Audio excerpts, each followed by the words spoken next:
রাতি সারিদার যায় আল্লাহ রহমত গিরিহত তুমি আল্লাহ সাহেব যদি করা দরিয়ার পার পুত্র করিয়ালো হয় সাহেব দিলেন ভূমিধান হয় সাহেব হায় হায় ওই সাহেব নিজ ঘরে যায় আল্লাহ রহমত গিরিহত তুমি আল্লাহ সাহেব যদি করা দরিয়ার পার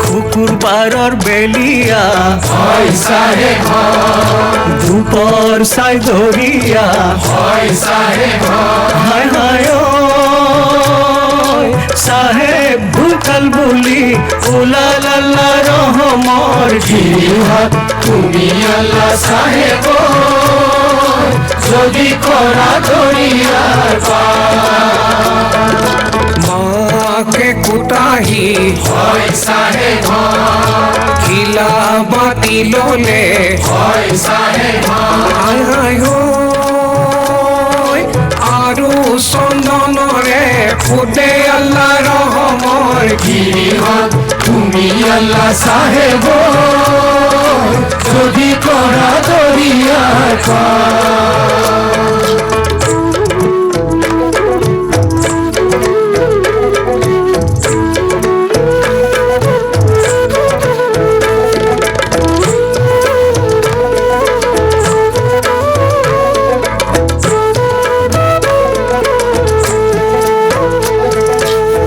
কাকু ধুয়ালে হয় সাহেব ভুবনে ভুলালে হয় সাহেব হায় হায় ও সালেহি জামাতি লোকে আল্লাহ রহমত গিরিহত তুমি আল্লাহ সাহেব যদি করা দরিয়ার পার উলম্বরে কাপড় হয় সাহেব রাতে মেলি দিলে হয় সাহেব হায় হায় ওই সাহেব মোর বেহেশতে গলে আল্লাহ রহমত গিরিহত তুমি আল্লাহ সাহেব যদি করা দরিয়ার পার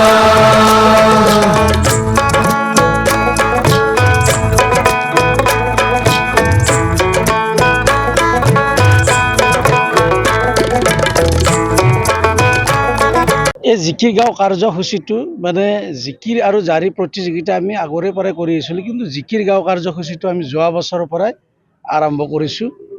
যোৱা বছৰ কলাক্ষেত্ৰত আছিল, কৰিছিলোঁ আমি। এইবাৰ আমি হাজোত কৰিলোঁ। মানে হাজোত এইকাৰণেই কৰিলোঁ, আজান ফকীৰ চাহেবে সুদূৰ বাগদাদৰ পৰা আহি অসমীয়া ভাষা সাহিত্য কলা সংস্কৃতি গ্ৰহণ কৰি মহাপুৰুষ শ্ৰীমন্ত শংকৰদেৱৰ দেহ বিচাৰ তকৰি বৰাগী গীতক অনুসৰণ কৰি তেওঁ কোৰাণ আৰু হাদিছৰ পৰা জিকিৰ ৰচনা কৰিছিল। যিহেতু এতিয়া প্ৰথম হাজোত আহিছিল, সেইকাৰণে আমি হাজোত এই অনুষ্ঠানটো একেলগেভাৱে গোৱাৰ কাৰণে যিটো দিহা কৰিলোঁ, সেই এটা আমাৰ প্ৰয়াস আছিল। 800 মানে গাইছে হে, আমি 5000 আশা কৰিছিলোঁ, কিন্তু বিভিন্ন অৰ্থ সংকটৰ কাৰণে আমি বহু শিল্পীক গাড়ী যোগান ধৰিব পৰা নাছিলোঁ। আৰু পৰীক্ষা যিহেতু আপোনাৰ হাই ছেকেণ্ডেৰী আৰু মেট্ৰিক পৰীক্ষা চলি থকাৰ কাৰণে বহু মানুহে আমাক নাহিলে, সেইকাৰণে আশা কৰা ধৰাতকৈ নহ'ল। তথাপিতো 800মান শিল্পী গালে আপোনালোকে সকলো অৱগত।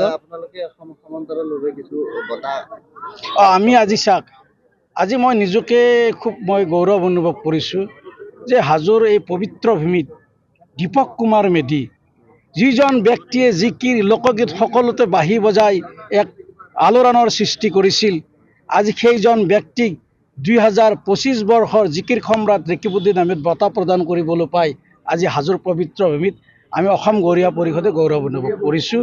আৰু তাৰোপৰি আপোনাৰ আমি 3টা বৰ্ষৰ বঁটা প্ৰদান কৰিছোঁ। 2023 বৰ্ষৰ জিকিৰ সম্ৰাট ৰেকিবুদ্দিন আহমেদ বঁটা আমি দিছোঁ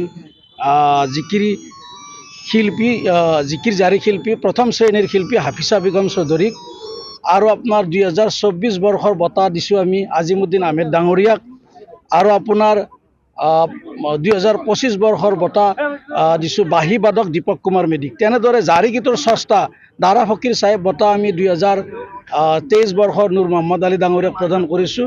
2024 বৰ্ষৰ বঁটাটো নাৰায়ণ কলিতাক, তেওঁ দতৰা বাদক হা। আৰু 2025 বৰ্ষৰ বঁটাটো আমি বুলবুল শিল্পী বুলবুল হুছেইনক আমি প্ৰদান কৰিছোঁ আজি ইয়াতে। গতিকে এইখিনি আমাৰ থুলমূল কাৰ্যসূচী আছিল।